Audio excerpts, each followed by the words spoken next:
Sa iba pang balita, puspuso na ang paghahanda para sa nalalapit na State of the Nation address ni Pangulong Rodrigo Duterte.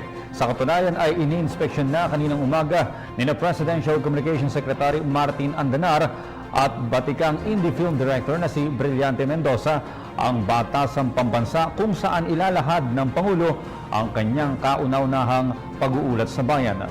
Ang detalye niyan alamin natin mula kay Jervis Manahan via phone tag.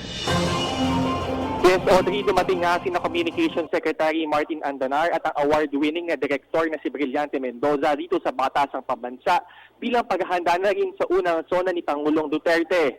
Nilibot ni Direk Brillante ang session hall at ang palibot ng batasan para maihanda ang coverage ng sona.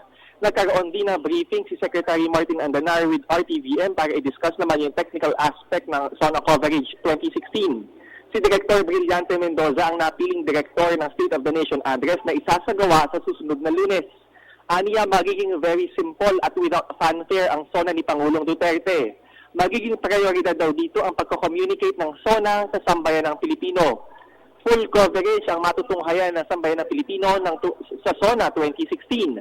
14 na camera ang gagamitin for coverage dito. Kinukonsidera rin ang paggamit ng drones para mapaganda pa ang pagpapalabas ng SONA. Very secure naman daw yung mga lalakaran ni Pangulong Duterte at naniniwala raw ang PCO na walang untoward incidents na magaganap sa susunod na Lunes. Ang goal daw ay kahit simple lang ay maging world-class pa rin ang coverage na maipapakita sa mga Pilipino. Sa mga nagtatanong naman, Audrey, kung bakit may award-winning director na involved dito, ang sabi mismo ni Direk Brillante Mendoza, ito'y para lang daw ma-manage yung order ng shots at ma-deliver talaga yung what's needed for a decent SONA coverage. Ito raw ang unang beses na magdidirect si Brillante Mendoza ng SONA, pero asahan na raw ang more involvement niya sa mga information campaign ng Duterte administration.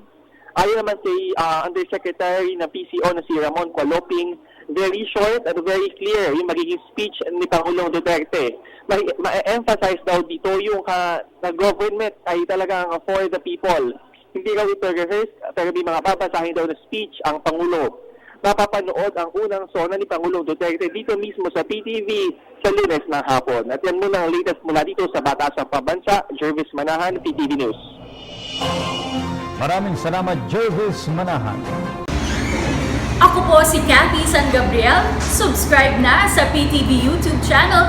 I-click lang po ang subscribe button.